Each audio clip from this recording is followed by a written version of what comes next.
We had a big news today with Mr. McClellan, so I assume, given the lofty purpose of this course, we won't discuss any of that. Yeah, it might. It might come up. Well, the course is the President, the Press, and Democratic Society. And we're trying to grapple. In which order? All together. They're not opposed to one another.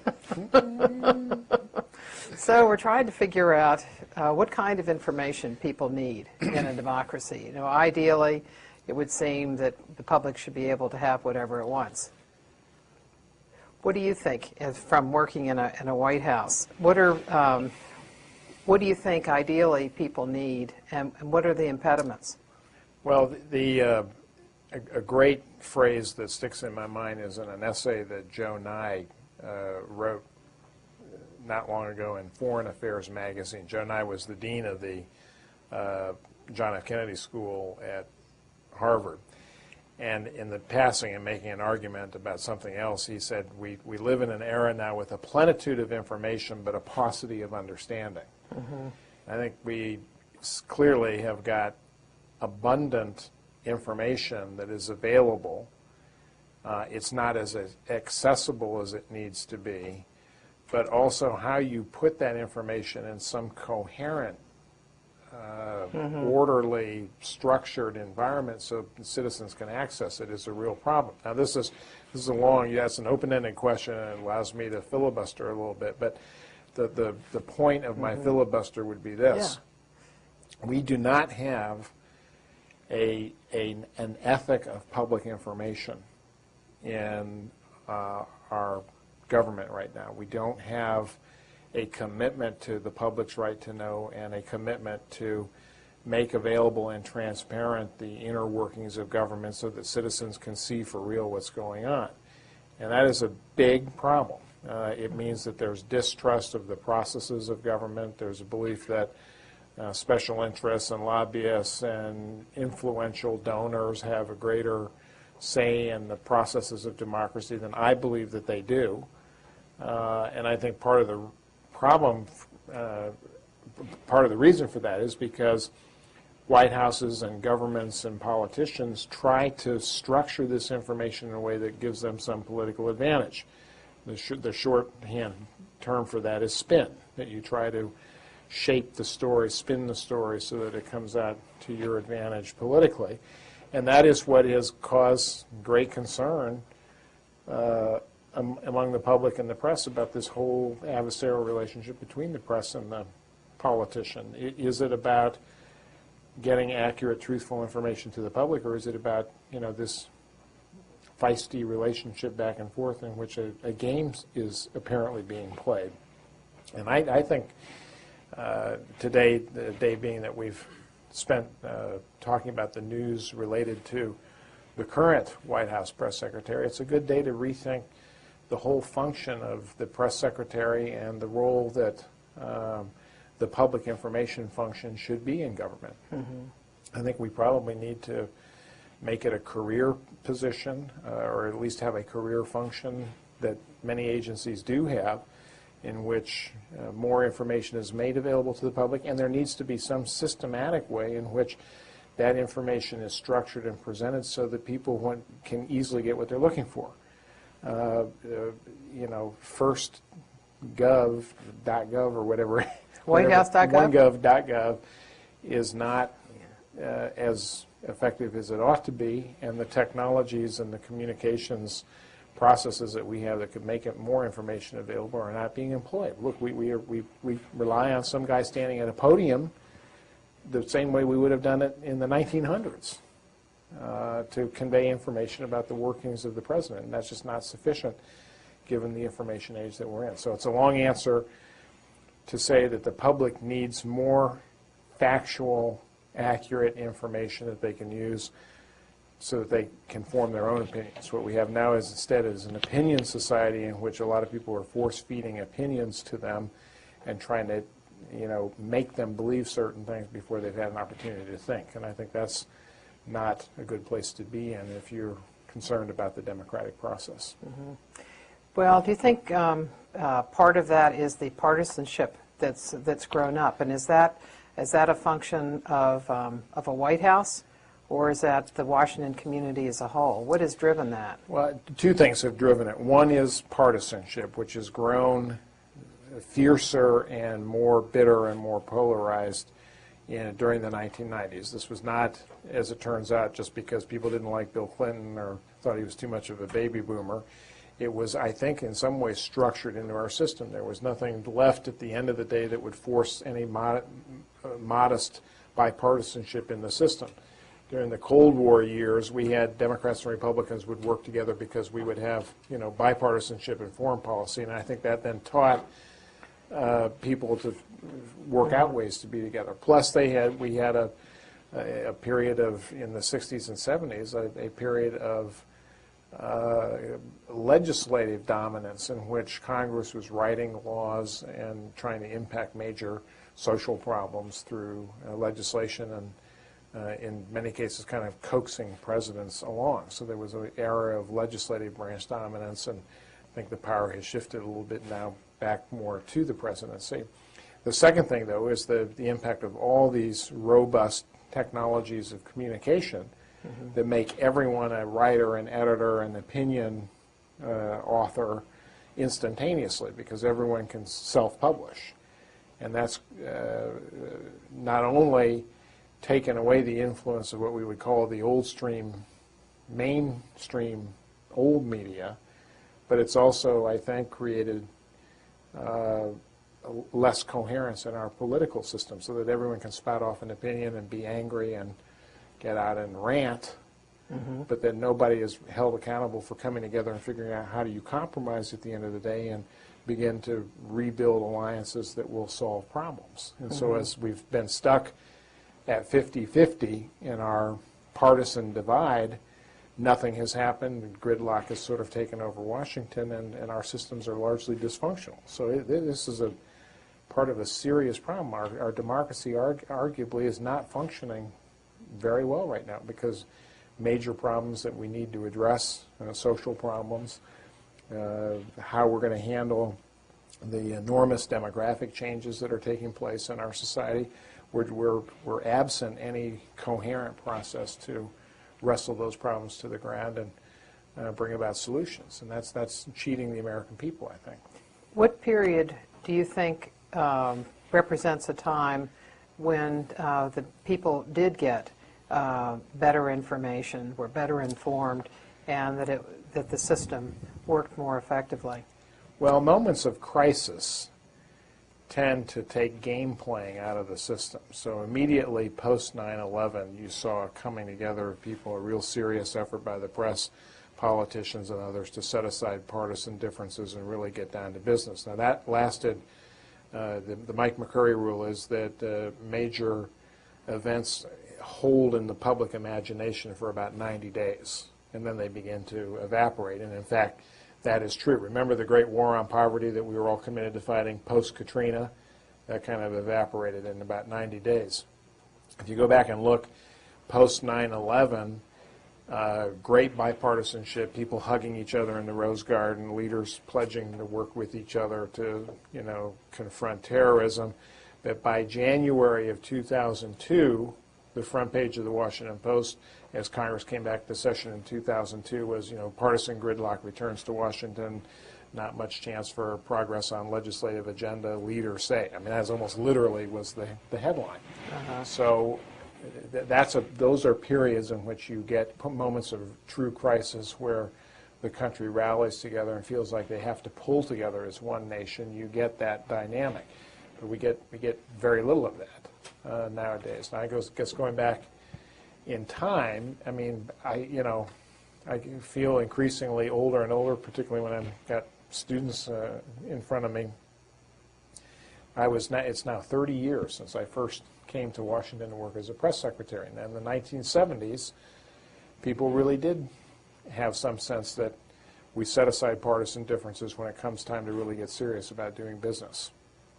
And the provision of information was easier. Why? Because we had three dominant networks. 85% of the electorate got their news every night from the three networks, or most of their news from the networks. So there was kind of a common campfire that the country gathered around in order to get on the same page. And in a way, keeping people well informed, getting folks involved in whatever the public discourse was easier, because you had several dominant players that really set the tone for most of the media, and we just don't have that now. We have, it's a much more vibrant, small d democratic environment, but it's also less coherent.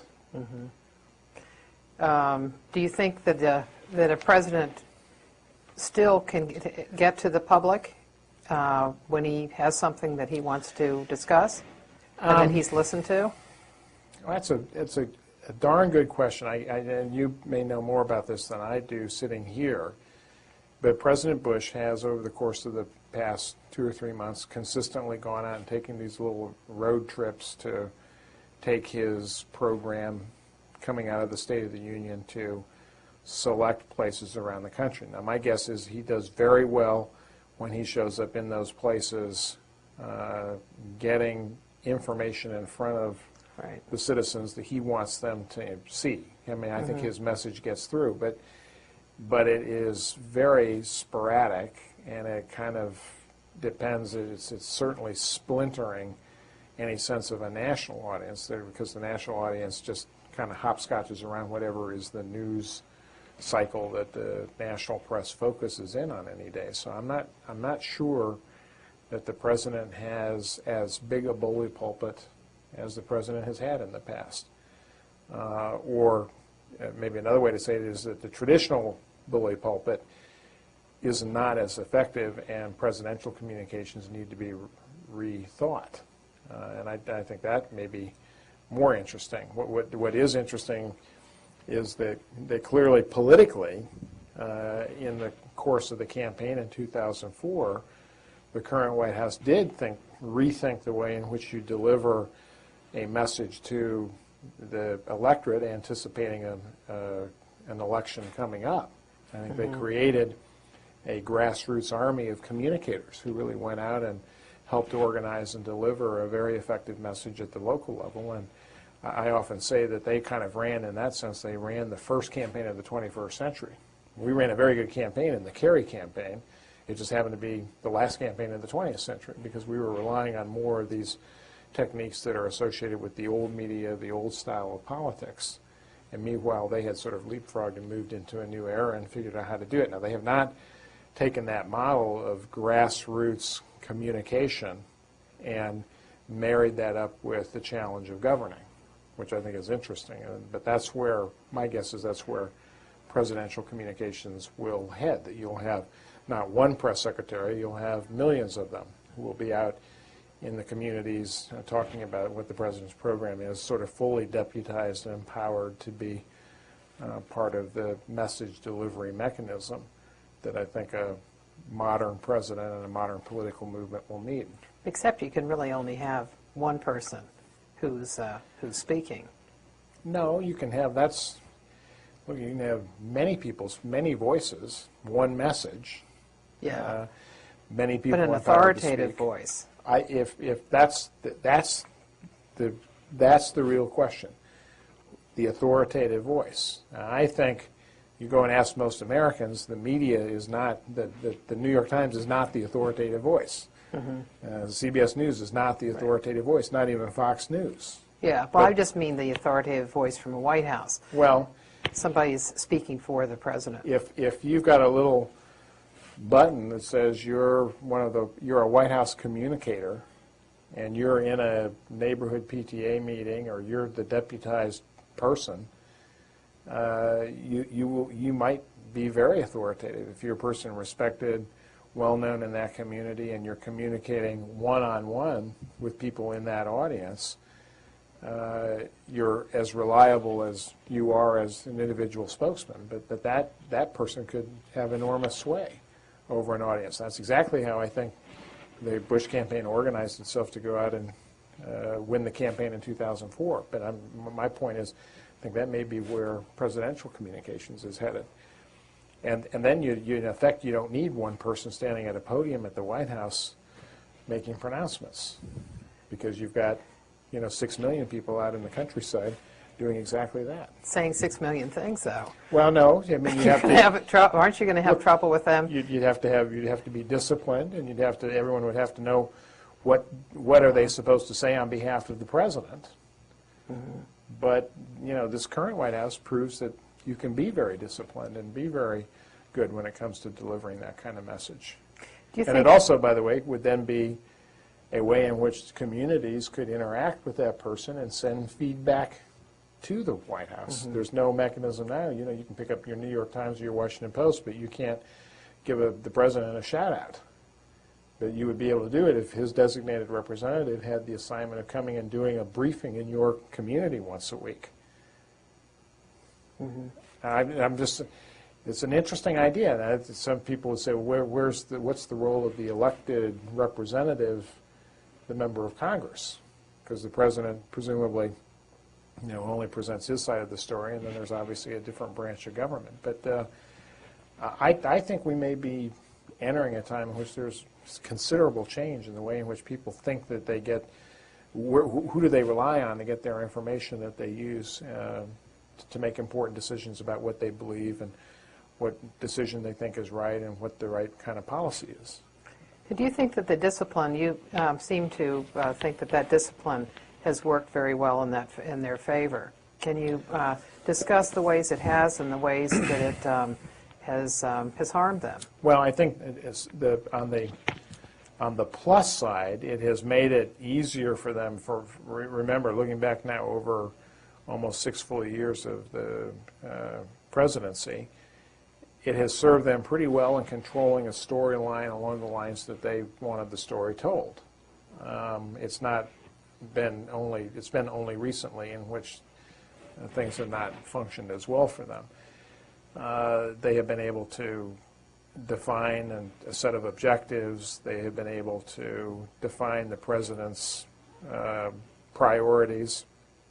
They've been able to locate and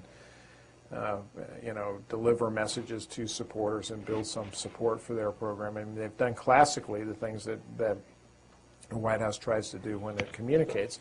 And they've also not had a lot of the negative kind of stories that come about when you have a lot of people talking out of school. When you've got people commenting on the process. They have been much more focused on the substance of the policy that they're trying to deliver to the American people and less discussion around the theatrics or the infrastructure or the process behind the curtain, which I think is commendable. Now, that said, they're dealing with a press corps at the White House, as you know, that just chafes under this type of discipline and who, now show day by day that they're not willing to live under that kind of structured regimen any longer. So that when something happens, like Dick Cheney shoots up a hunting buddy, the story lingers for days and days because the press is basically saying to the White House, we're going to get even and we get to decide when the story turns to something else, not you. And I think the president, as he struggled in the midst of being in a pretty bad shape politically and has tried to do various things to change the dominant storyline, has not had as much success because there's frankly no goodwill there. And they haven't done those little things necessary to, even when they are trying to be disciplined and very taut in the way in which they deliver message, they haven't done those things that actually make it an amicable relationship. Right. And I think Scott McClellan, to his credit, has tried to do some of that, but I don't think that it's commonly perceived among the press that this is a press-friendly White House. No, I just say they pay a huge price for that. So I think that the idea is disciplined delivery of message that helps the president get his program in front of the people, but done in a way that recognizes and respects the very important role that the press plays. I think in many ways, this White House has paid a huge price for a comment that Andy Card made and probably made inadvertently to Ken Aletta, a writer for New Yorker magazine, when he said something to the effect that the press is nothing more than another interest group, and they shouldn't have any standing in the process that's ahead any other group that's got an interest in the debate, and that's just not the right way to think of this, because it truly is the fact that the press has to be there as a surrogate for we the people. Because 300 million people can't descend on the White House to demand answers every day. Now, I understand part of my argument is we have to make it easier for those 300 million Americans to access information from the White House every day, but that's what we could do if we were smarter about technologies and smarter about how we make important information useful to citizens. Do you think that in their discipline, that one of the problems for them was that they focused on carrying out that message, and in whatever they've been, whether it was personal retirement accounts or whatever, and that at the same time it was difficult to listen, that if you're going to be disciplined, that you have to just bore through no matter what, and that advocating and listening tend to be very difficult to do at the same time? I think that's right. And I also think in the internet age that we're in now, communication is interactive. And the model has to be a two-way model, that it's a call and respond system where, unless you're having a conversation with the recipient of the information, you're not really creating dialogue. And that's we still have one-way communication by and large coming from Washington.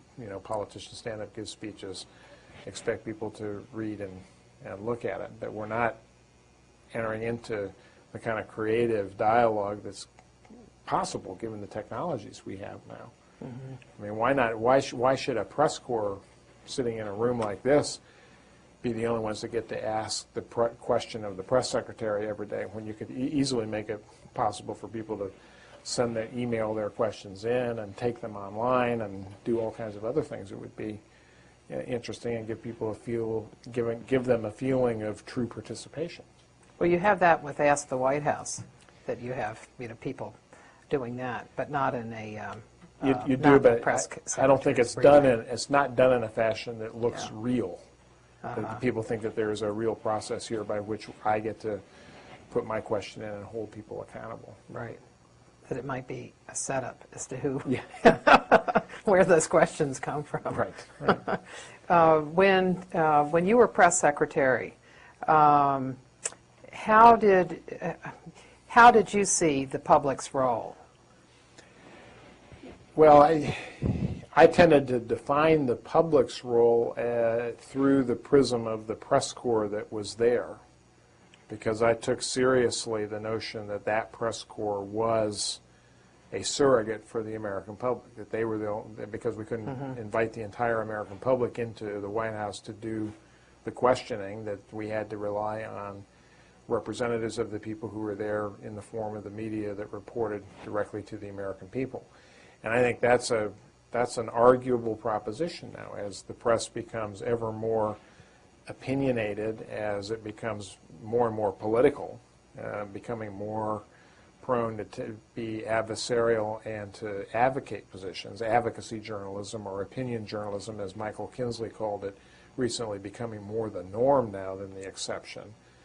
I don't know whether you can legitimately say that that gathering of press that comes to the White House every day is representative of the American people. And particularly because a lot of the largest news organizations that have the biggest audiences and the biggest circulation don't participate in that event because they don't find it useful. So again, that's, I think, a symptom of a public information function that's not working.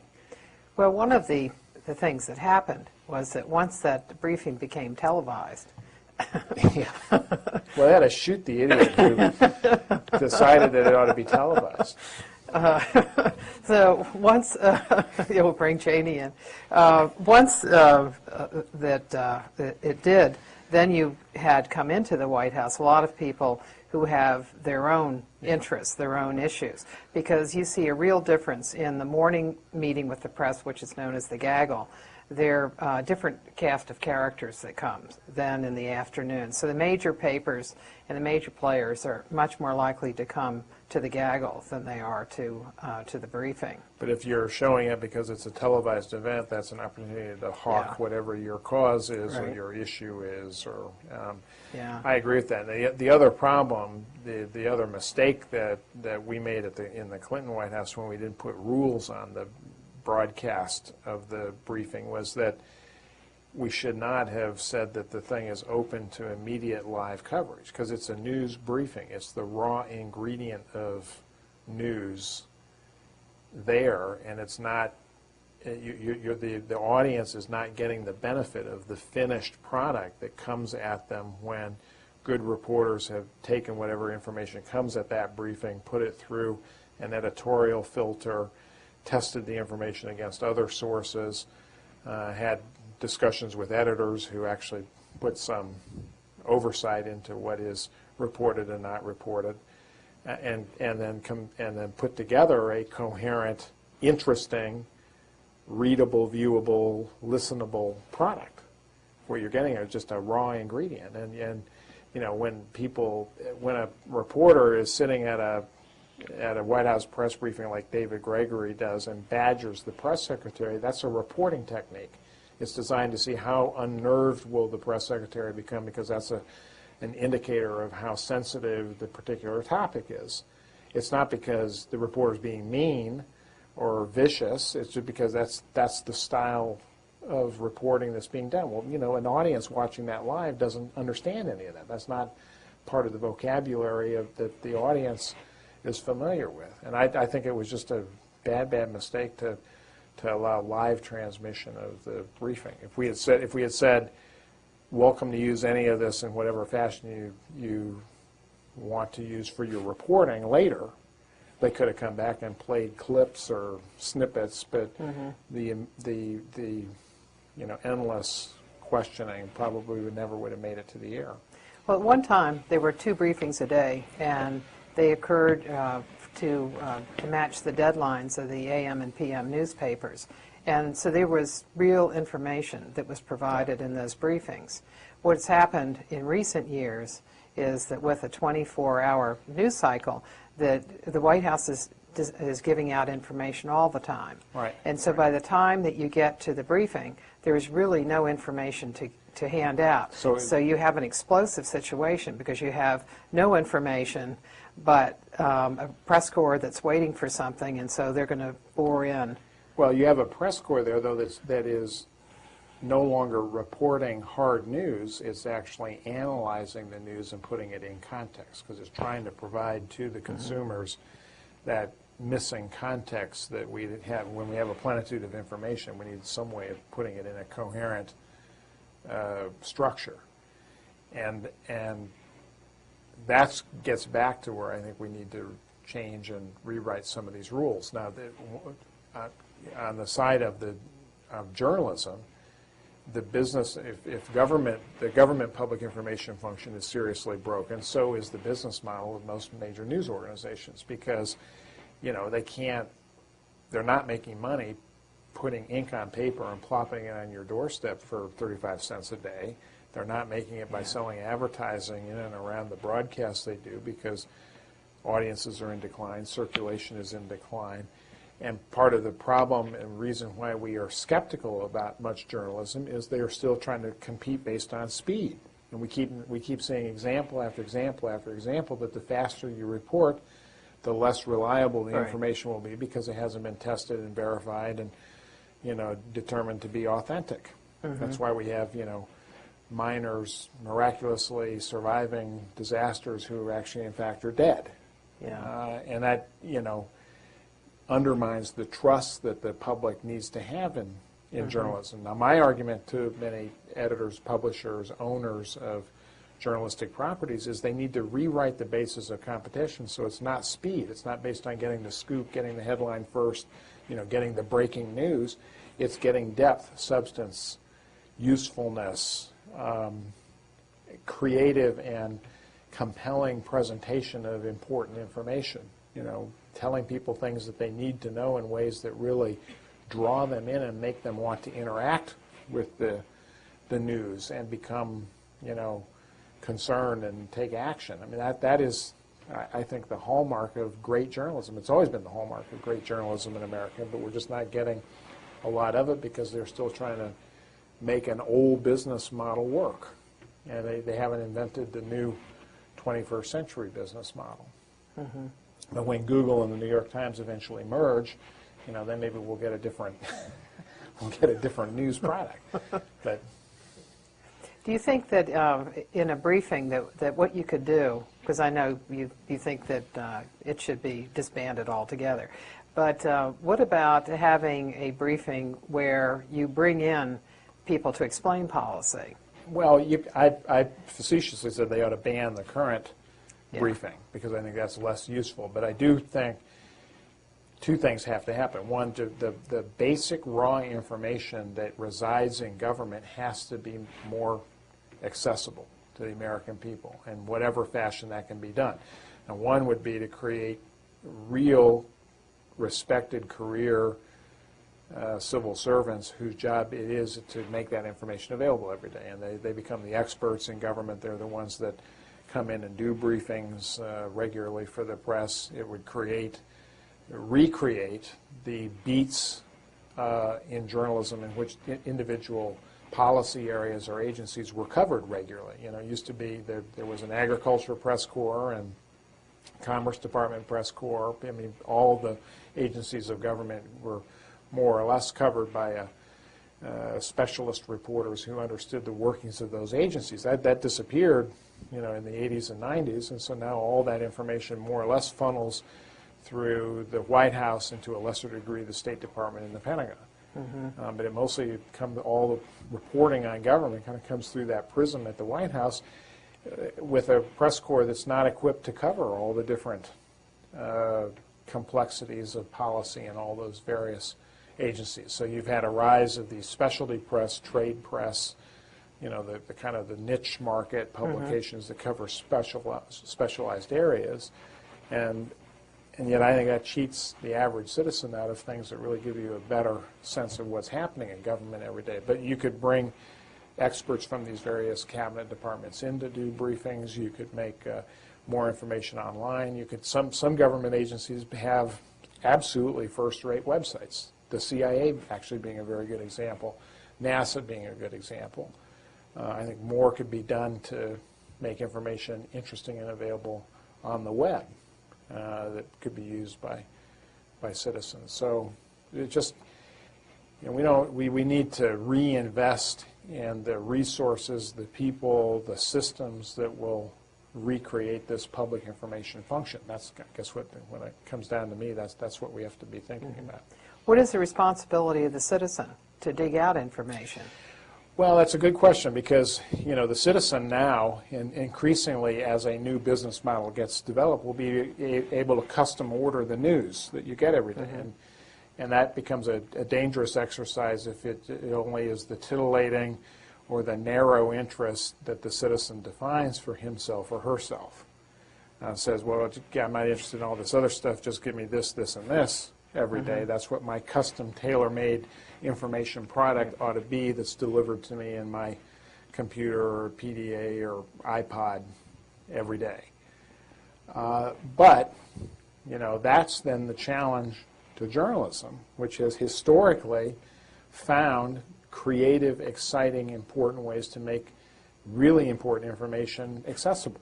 Mm-hmm. I mean, the example I always say is, I think this is right, that nobody probably would have asked to be told about slaughterhouses, but Upton Sinclair figured out how to write about it in a very compelling way and made it something that you could not turn away from, that you had to pay attention to. And that's classically been what great journalism has been about in America. So I think that's what the journalists of the 21st century, the people who are in journalism schools today, will be creating those kinds of information products for delivery. And along the way, they will be able to take things that are truly important and make them accessible. We don't, on college campuses around the country, people care about and work hard to do something about the genocide in Darfur. But I think that a problem has been we haven't had vivid journalism there because it's dangerous, among other things, that really compellingly brings that story to us on a regular basis so that we have to do something about it.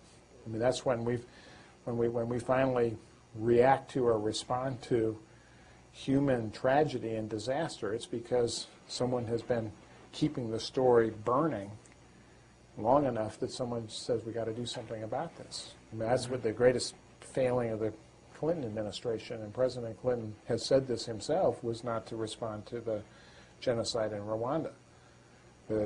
Part of the reason I don't think we did was because CNN wasn't there reporting. New York Times was, and there was a lot that was written about what was going on. That's true. There has always been.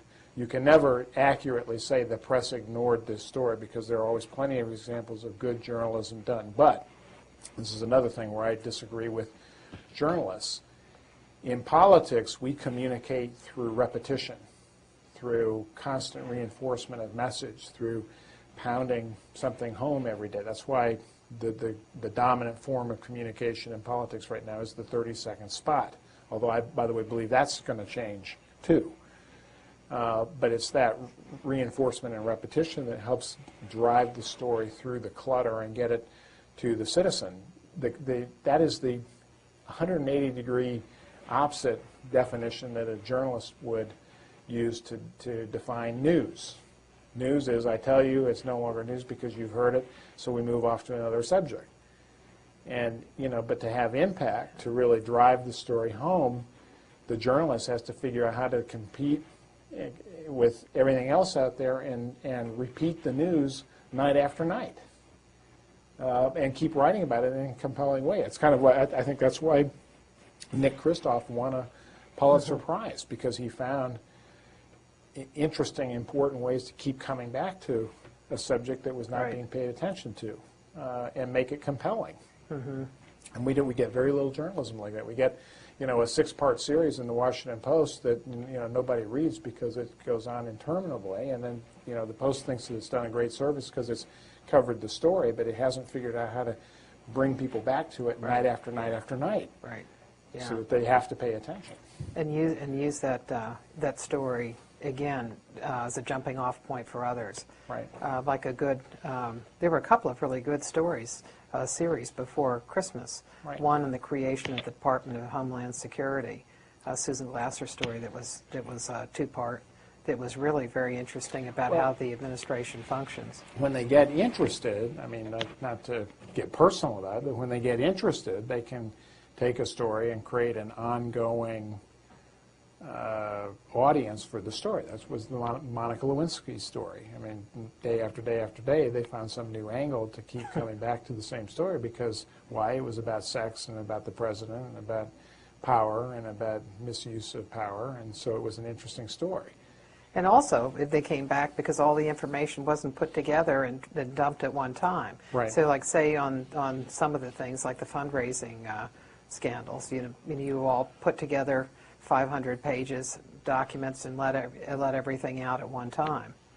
And even though that I think was only marginally successful in controlling a story, but look, it was about scandal. It was anything about scandal, anything about confrontation, anything that kind of looks more exciting than the normal process of government.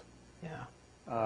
The press can jump on that and make that compelling and keep coming back to it. But my argument is they cheat the citizen by not giving us that same kind of compelling argument day after day about what are the consequences of not acting on federal budget deficits, of leaving people uninsured without health care, of not combating extreme poverty around the globe, of not dealing with the ways in which you kind of use American force creatively in the world. I mean, you can think of a laundry list of things that are really critical issues that the press doesn't provide that same kind of reinforced coverage day after day.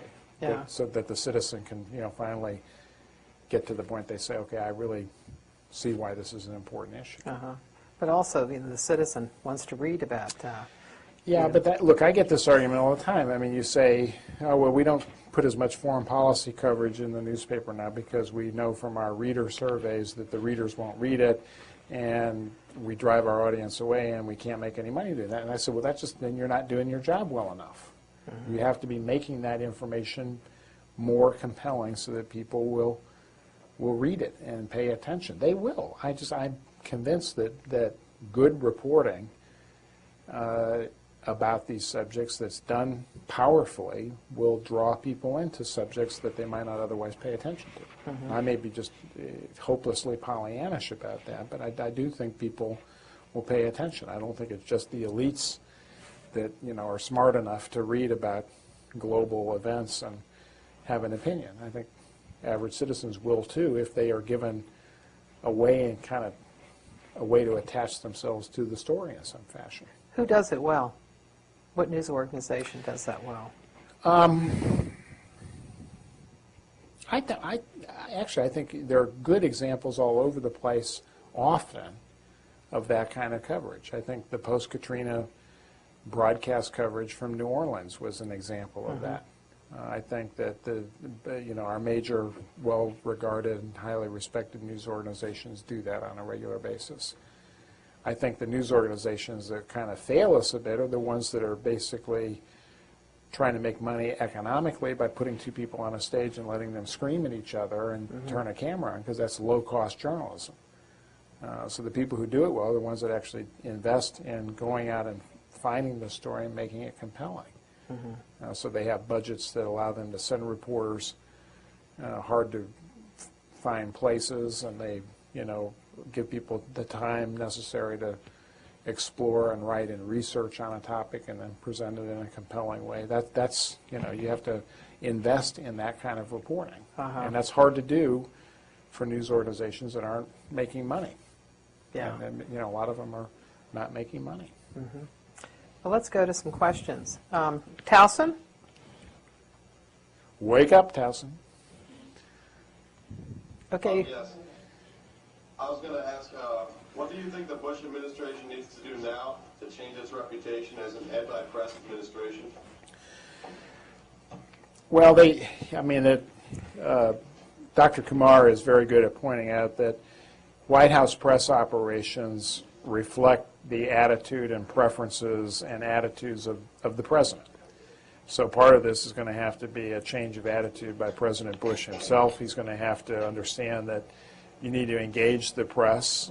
You need to be more forthcoming. You have to have people who are responsible, who will stand up and account for themselves publicly. And I frankly just don't think that's going to happen. I don't think that's their MO, and that's not the way this president thinks about the press. But I think the larger problem that the president has is one of, is the very difficult position he's in politically. And I don't know how he makes that situation better for himself. There's not a lot of evidence that the economy, though it is strong, is really producing real benefits for average wage earners in America. No evidence that any of the big ticket problems that he said that he was going to try to address, from Social Security to health care to other questions, are really going to get addressed with much progress over the course of the next several years. And the one thing that he should do, which he refuses to do, is to realize you can't govern with just one hand. You're going to have to bring both hands together, and that means reaching out to the Democrats and doing something that begins to build real bipartisan compromise and progress. And they won't do that. If they did that, they would instantly have a better relationship with the press, because there'd be something going on to cover. I mean, part of the reason why they're in a bad place with the press is there's simply not enough news at the White House, because there's not much going on. Yeah.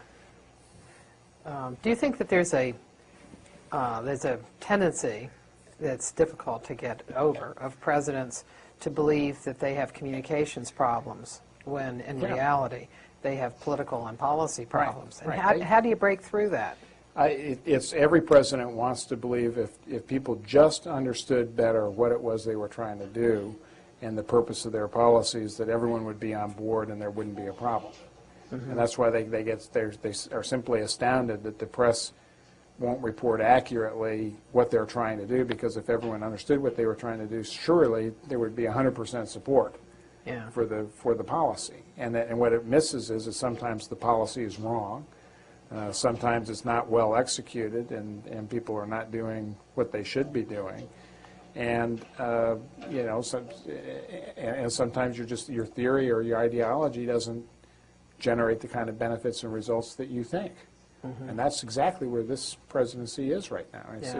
They've made a series of very bad choices when it comes to tax policy, how to use the resources of government wisely to improve the condition of the American people, how to conduct a war, and how to prevent future wars. They just have had a series of, frankly, bad decision making, and when you don't hold anyone accountable for that, it shows that you at some level still have faith in the process.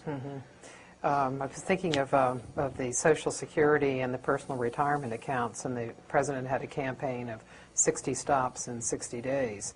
Yeah. And when you looked at the support for the concept of personal retirement accounts, that after he had been on the road for 60 days, there was less support for personal retirement accounts than there was at the beginning. I mean, the polls showed that. It's because the more people heard about the plan, the more concerned they were that it would not generate the kind of benefit they thought they were entitled to or had been promised under the system. The more they realized, which is true, that the risk was being shifted away from the government entitlement program that they had access to currently to a new system in which more of the risk was placed on them because they'd have to be more responsible for their own decision making.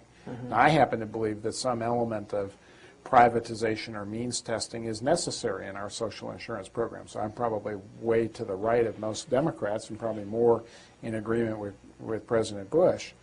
But the two things that are true: one, they've I think failed to make the argument in a way that would help people understand what a true retirement income security system would look like under the new scheme of privatization. And the second thing, this is the far more important one, he didn't campaign on it. He spent 2/3 of the money that they spent communicating with the American people via television and advertising to demonize John Kerry.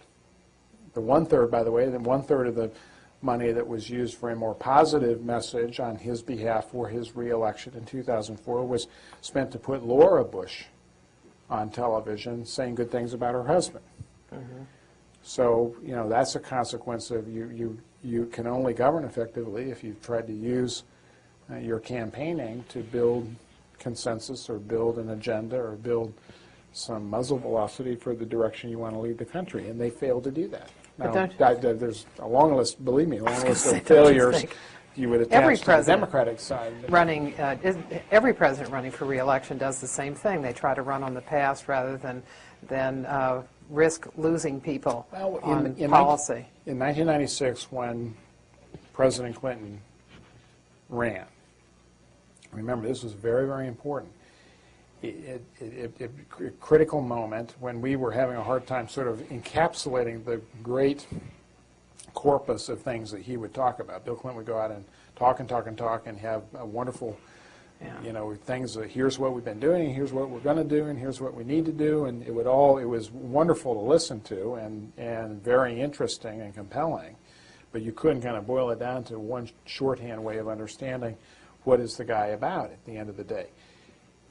Finally, towards the end of the campaign, Bob Dole gave his acceptance speech at the Republican National Convention and talked about how, given his history of heroic service in World War II, he could be a bridge to the great generation of the past, the World War II generation. And Clinton watched that and hit the table when he was watching the speech and said, "That's wrong. That's wrong. You can't. It's not about being a bridge to the past. It's about being a bridge to the future." A bridge to the, and so that, you know, kind of grew in, let's build a bridge to the 21st century, and it became the idea that we had to do a set of things in order to get America prepared to compete in the global economy of the 21st century. It gave him a framework to make an argument about the future, not turning around and looking at the past. And I don't think we ever got that from George Bush during the course of the 2004 campaign. Now, believe me, and I've said this before, I know that if you put visionary, inspirational leadership into Google, you won't get John Kerry either. I mean, I will stipulate that.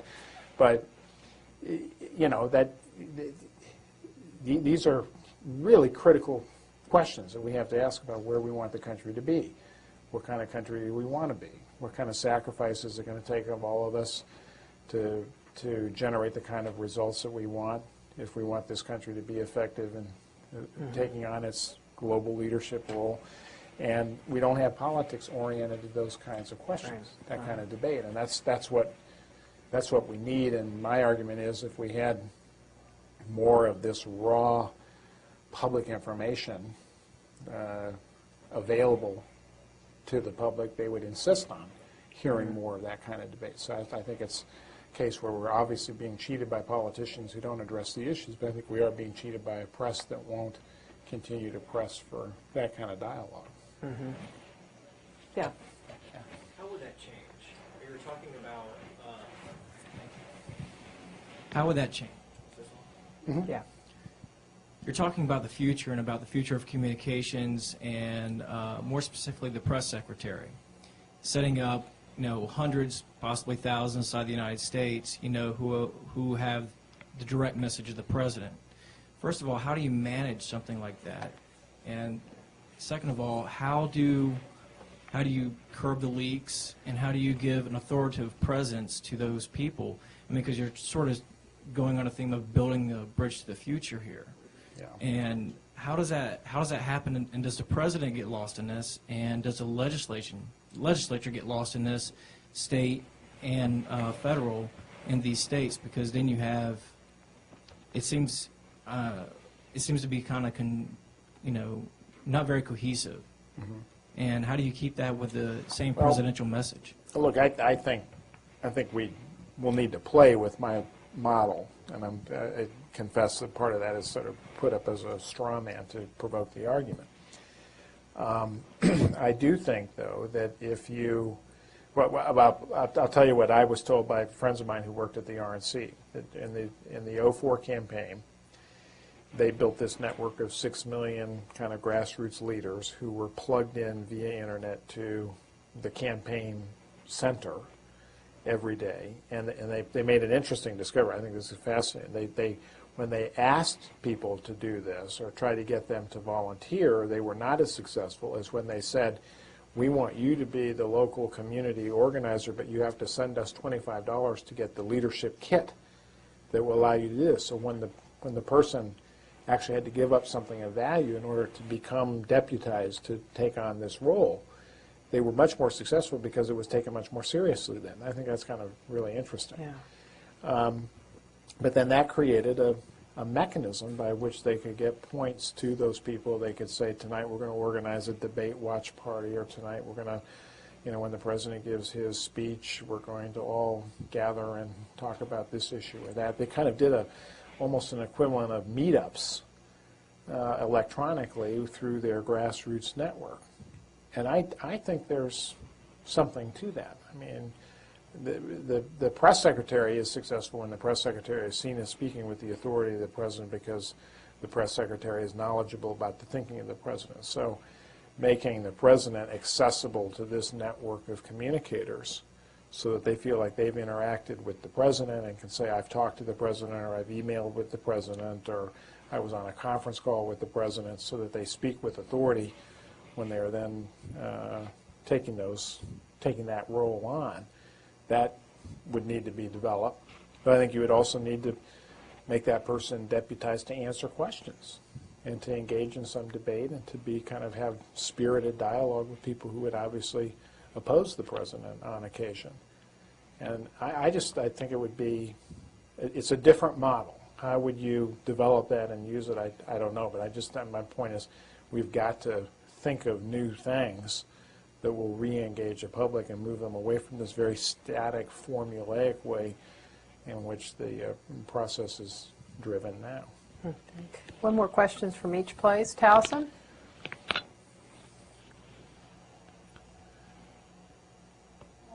Yes, I'd like to know what you would like people to think of as the Democratic position now going into the fall elections. Well, I'll give you two answers to that. I'll give you the official Democratic Party answer to that, and then I'll give you the Mike McCurry answer to that. I think Democrats have successfully come together, and this is Democrats, by Democrats I mean the leadership in the House, the Senate, the party, the governors, the mayors. They've come around a simple proposition that together America can do better. And that's a simple phrase, but it's loaded with some meaning, because together clearly implies that we've got a direction the country is going now that benefits only a very few who are primarily wealthy and who are well connected and who have benefited primarily from the tax policies of the current president. And if we're going to make this work together, we have got to take those who are living at the very margins of our society and make them feel like they're part of this American dream too. Together, America can do better. America is, I think, one of the most powerful words in all of the vocabulary of politics. And there is nothing that needs to be done faster and better than to restore the idea of America in the world, because the squandering of our reputation as a nation internationally through poor diplomacy is one of the greatest consequences and failures of the current administration. Can do, I like, because can do is we're a can do people. We ought to be optimistic about our ability to solve problems. And Lord knows we can do better than we're doing now. We need to move in a new direction. Together, America can do better is classically a definition of change, which is the argument I think we need to take to the American people in the fall. And around that simple formula, we can talk about all the things that you've seen Democrats starting to talk about now. They did a commendable job recently of providing an agenda for real security. What does a real war on terror look like? What do we have to do to kind of make 2006 a year that we really begin to transition our policy in Iraq? How do we fight a real war on terror that will leave us safer? And then how do we create real economic security in a global economy in which we have to compete more effectively? So we've got Democrats talking about innovation, about better education that prepares our kids for the global economy.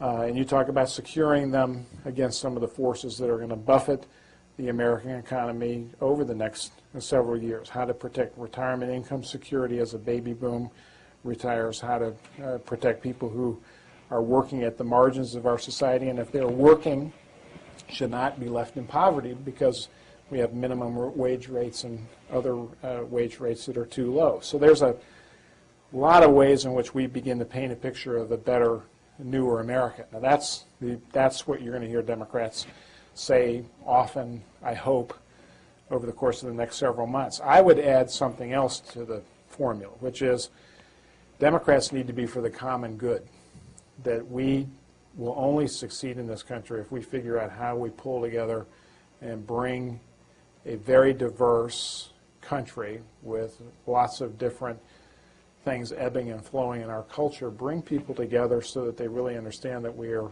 in this struggle to be the America we want to be, the better America. We're in it together. And policies that orient themselves to the common good refuse to give special advantages and privileges to only those who have got special access or special privilege. And I think there's a lot that could be done with that. I personally think that it's a reflection of the kind of values that we need to bring into the public debate. And I don't think Democrats have been as effective as they need to be in arguing more from a premise of moral value about what we do if we're a society that really does look out after the least, the last, and the lost. That would be more my addition to what I think otherwise is an effort that's going to emerge to paint a different picture of America. Mm-hmm. I'll let you all vote on whether you think that's a compelling vision or not, but it's the only one we got at the moment. A question here? Somebody else? Yeah. Yeah. There was anything about Upton Sinclair. It was actually exactly 100 years ago. Right.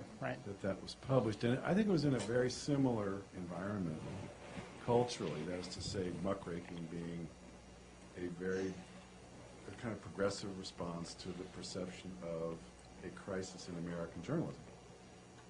That you couldn't trust the press anymore, you couldn't trust anybody anymore, and that seems to me to be the mood that we're in right now. Right. And one looks for a similar resurrection, you might say, of some sort from the Democrats. I think you can't overemphasize, though, the gravity of this problem. I teach at University of California, and one of the things that you see in the university right now is an epidemic of what I would call flat-out cheating and deception, increasingly a culture in which students just don't seem to be as responsive as they used to be to the idea that the fabric of our society is held together by trust. And that when you violate that, you degrade the context in which we all strive to lead our lives and do better. But this thing is, in a terrible way, trickling down, and there's a sort of cynicism. That, I mean, there's a sense that spin is happening, that it's necessary, then that it's necessary to do it well, then it's imperative that you do it, and the best people are the ones that do it. Do you understand where I do.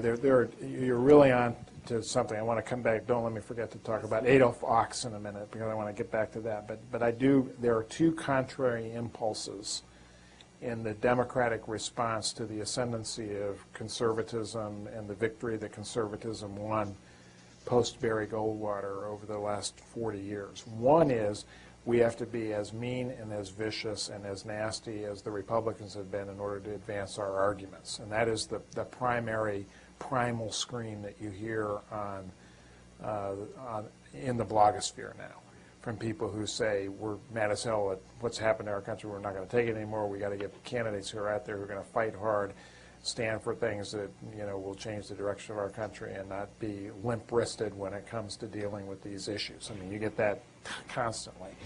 But there is, I think, an alternative impulse that is compelling and I think optimistic, and that is in lots of different places and ways people are beginning to set aside partisan differences and figuring out where do we work together to solve problems.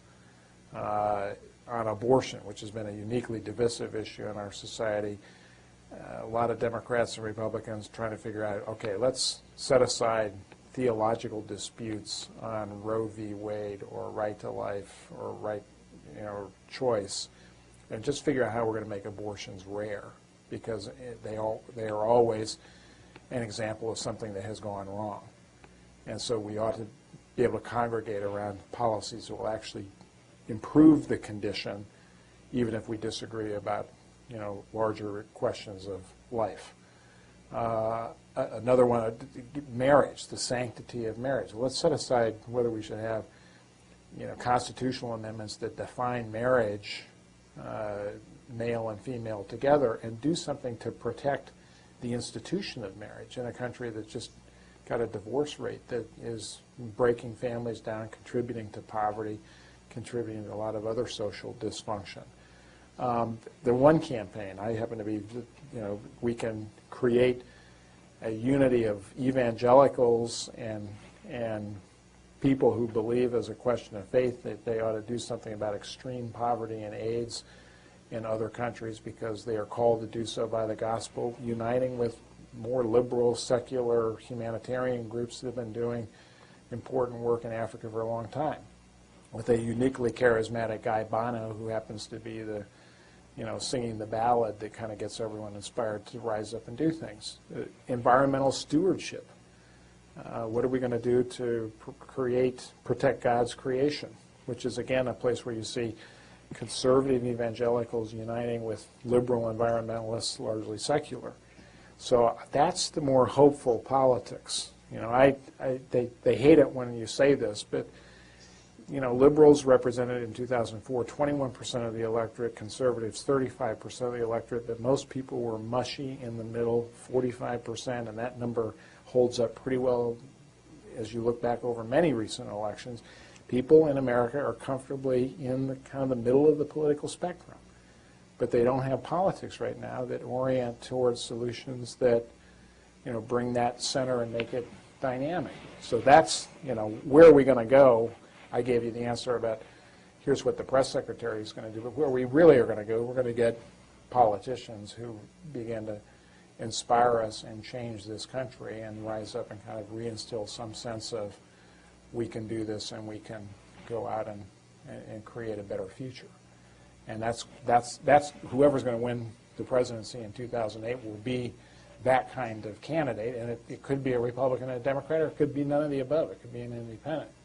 But it will not be stuck in the same kind of bitter partisan standoff that we've been in now for at least 3 or 4 cycles. We're going to move in a better and more hopeful direction. Okay. That's a good Thank way you to very much.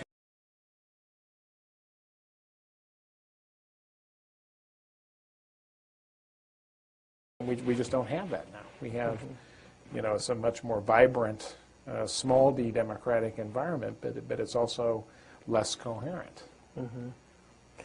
Do you think that that a president still can get to the public when he has something that he wants to discuss and that he's listened to? Well, it's a darn good question. And you may know more about this than I do sitting here. But President Bush has, over the course of the past 2 or 3 months, consistently gone out and taken these little road trips to take his program coming out of the State of the Union to select places around the country. Now, my guess is he does very well when he shows up in those places, getting information in front of the citizens that he wants them to see. I mean, I think his message gets through, but it is very sporadic, and it kind of depends. It's certainly splintering any sense of a national audience there, because the national audience just kind of hopscotches around whatever is the news cycle that the national press focuses in on any day. So I'm not sure that the president has as big a bully pulpit as the president has had in the past. Or maybe another way to say it is that the traditional bully pulpit is not as effective, and presidential communications need to be rethought. And I think that may be more interesting. What is interesting is that clearly politically, in the course of the campaign in 2004, the current White House did rethink the way in which you deliver a message to the electorate anticipating an election coming up.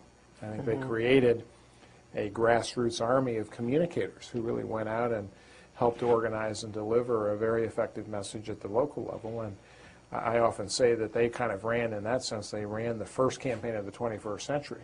We ran a very good campaign in the McCurry campaign. It just happened to be the last campaign of the 20th century, because we were relying on more of these techniques that are associated with the old media, the old style of politics. And meanwhile, they had sort of leapfrogged and moved into a new era and figured out how to do it. Now, they have not taken that model of grassroots communication. Represents a time when the people did get better information, were better informed, and that the system worked more effectively. Well, moments of crisis tend to take game playing out of the system. So immediately post 9/11, you saw a coming together of people, a real serious effort by the press, politicians, and others to set aside partisan differences and really get down to business. Now that lasted, the Mike McCurry rule is that major events hold in the public imagination for about 90 days, and then they begin to evaporate. And in fact, that is true. Remember the great war on poverty that we were all committed to fighting post-Katrina? That kind of evaporated in about 90 days. If you go back and look post 9/11, great bipartisanship, people hugging each other in the Rose Garden, leaders pledging to work with each other to, confront terrorism. But by January of 2002, the front page of the Washington Post, as Congress came back to session in 2002, was, partisan gridlock returns to Washington, not much chance for progress on legislative agenda, leaders say. I mean, that almost literally was the headline. So those are periods in which you get moments of true crisis where the country rallies together and feels like they have to pull together as one nation. You get that dynamic. But we get very little of that nowadays. Now, I guess going back in time, I mean, I feel increasingly older and older, particularly when I've got students in front of me. It's now 30 years since I first came to Washington to work as a press secretary. And in the 1970s, people really did have some sense that we set aside partisan differences when it comes time to really get serious about doing business. And the provision of information was easier. Why? Because we had 3 dominant networks. 85% of the electorate got their news every night from the 3 networks, or most of their news from the networks. So it was kind of a common campfire that the country gathered around in order to get on the same page. And in a way, keeping people well informed getting folks involved in whatever the public discourse was easier because you had several dominant players that really set the tone for most of the media.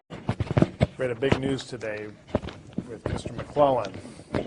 So I assume, given the lofty purpose of this course, we won't discuss any of that. Yeah, it might.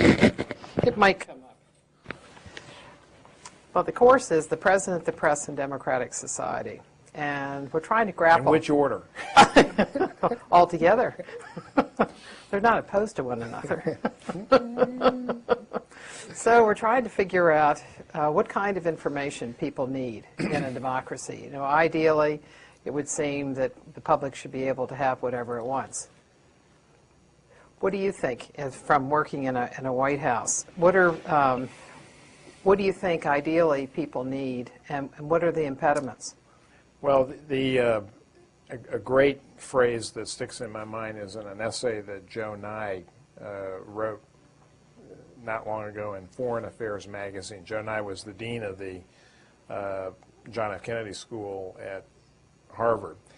And in the passing and making an argument about something else, he said, we live in an era now with a plenitude of information but a paucity of understanding. Mm-hmm. I think we clearly have got abundant information that is available. It's not as accessible as it needs to be, but also how you put that information in some coherent, orderly, structured environment so citizens can access it is a real problem. Now, this is a long, that's an open-ended question, and it allows me to filibuster a little bit, but the point of my filibuster would be this. Yeah. We do not have an ethic of public information in our government right now. We don't have a commitment to the public's right to know and a commitment to make available and transparent the inner workings of government so that citizens can see for real what's going on. And that is a big problem. It means that there's distrust of the processes of government. There's a belief that special interests and lobbyists and influential donors have a greater say in the processes of democracy than I believe that they do. And I think part of the problem, part of the reason for that is because White Houses and government, one is partisanship, which has grown fiercer and more bitter and more polarized during the 1990s. This was not, as it turns out, just because people didn't like Bill Clinton or thought he was too much of a baby boomer. It was, I think, in some ways structured into our system. There was nothing left at the end of the day that would force any modest bipartisanship in the system. During the Cold War years, we had Democrats and Republicans would work together because we would have, bipartisanship in foreign policy, and I think that then taught people to work out ways to be together. Plus, we had a period of, in the 60s and 70s, a period of legislative dominance in which Congress was writing laws and trying to impact major social problems through legislation and, in many cases, kind of coaxing presidents along. So there was an era of legislative branch dominance, and I think the power has shifted a little bit now back more to the presidency. The second thing, though, is the impact of all these robust technologies of communication that make everyone a writer, an editor, an opinion author instantaneously, because everyone can self-publish. And that's not only taken away the influence of what we would call the mainstream old media, but it's also, I think, created less coherence in our political system so that everyone can spout off an opinion and be angry and get out and rant, but then nobody is held accountable for coming together and figuring out how do you compromise at the end of the day and begin to rebuild alliances that will solve problems. And so as we've been stuck at 50-50 in our partisan divide, nothing has happened. Gridlock has sort of taken over Washington, and our systems are largely dysfunctional. So this is a part of a serious problem. Our democracy arguably is not functioning very well right now because major problems that we need to address, social problems, how we're going to handle the enormous demographic changes that are taking place in our society. We're absent any coherent process to wrestle those problems to the ground and bring about solutions. And that's cheating the American people, I think. What period do you think Governments and politicians try to structure this information in a way that gives them some political advantage. The shorthand term for that is spin, that you try to shape the story, spin the story so that it comes out to your advantage politically. And that is what has caused great concern among the public and the press about this whole adversarial relationship between the press and the politician. Is it about getting accurate, truthful information to the public, or is it about, this feisty relationship back and forth in which a game is apparently being played?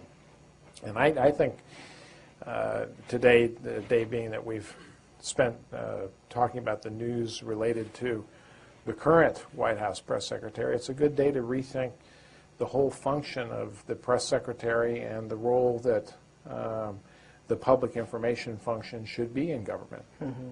I think we probably need to make it a career position, or at least have a career function that many agencies do have, in which more information is made available to the public, and there needs to be some systematic way in which that information is structured and presented so that people can easily get what they're looking for. First gov.gov or whatever.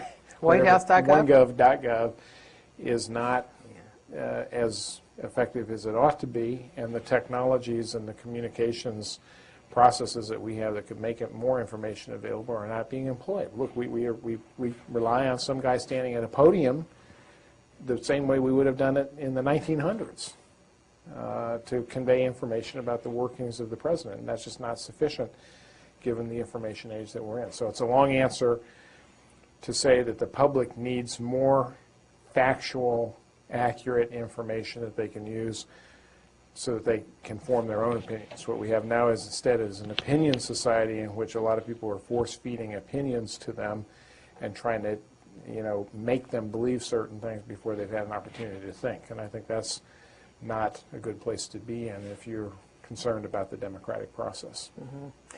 Well, do you think part of that is the partisanship that's grown up, and is that a function of a White House, or is that the Washington community as a whole? What has driven that? Well, two things have driven